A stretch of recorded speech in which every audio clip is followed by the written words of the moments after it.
right, a weird biz blitz for you tonight. The call for conservatives to compromise from the gov, not exactly known for sharing the love. You want to hear the answer or no? Do you want to hear the answer or don't you? Did I say on topic? Are you stupid? Thank you all very much, and I'm sorry for the idiot over there. So listen, you want to have the conversation later? I'm happy to have it, buddy. But until that time, sit down and shut up. Okay, now all of you listen up here. That's right. Chris Christie, the guy caught angrily shaking an ice cream cone at a critic, is now calling for Republicans to make concessions, to make nice. All right, let's get to some of our all-stars here. Rob Basso joins us, Lisa Booth, Gary B. Smith. All righty, Rob.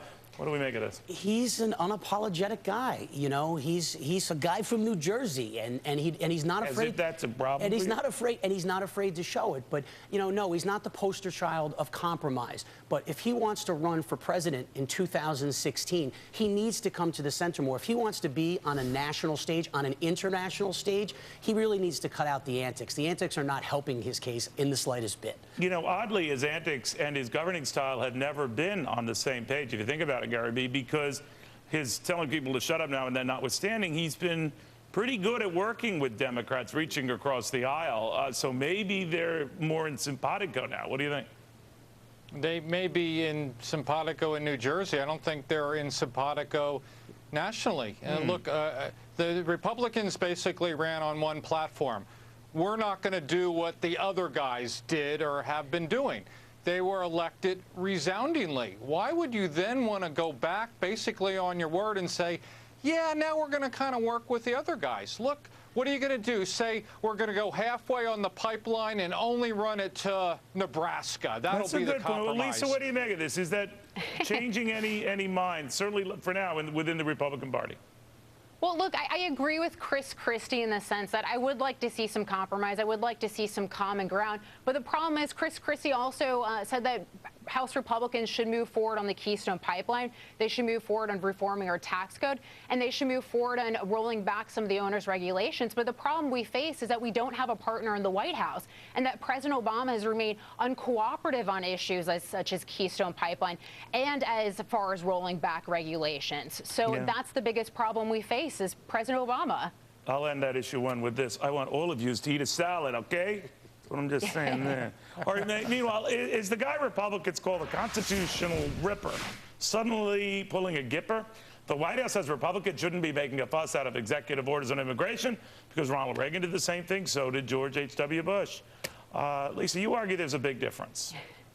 I think there's a huge difference, and I think it's incredibly disingenuous that Democrats are spewing this propaganda, because the reality is that President Obama is looking to move forward on immigration or on an executive action on immigration that we have not seen before in the history of this country. And President H.W. Bush and Reagan were responding to legislation that were passed, and their executive orders, which I do not condone, but their executive orders were as far as implementing that legislation and that marker that was set down by Congress. What President Obama is doing runs contradictory of things that he has said in the past. Interesting that this is a different case, right? Well, it's incredibly different. It's also a cheap parlor trick to try to invoke Reagan and Bush 41 to actually, you know, make it look like it's the same thing. Okay, both of those other instances, it was less than a few million people that were involved. We're talking 5 million people that might not get deported and might get working papers in this country. There is a path to citizenship. This is not the path to citizenship. This is giving everybody else the green light. Let's go to America. We'll get this piece of paper signed and we'll be free to run around the country. That's not what this country's built on. Gary B., what do you think?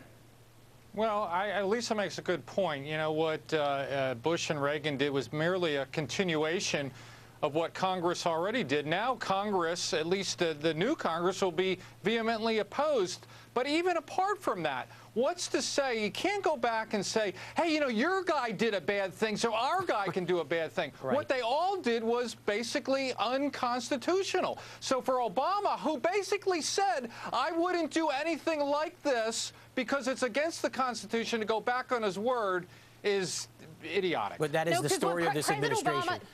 And President Obama is trying to move forward and change our immigration policy, change our nation's immigration laws, undermine the rule of law unilaterally. Okay. And it flies in the face of the message that voters sent him on Election Day.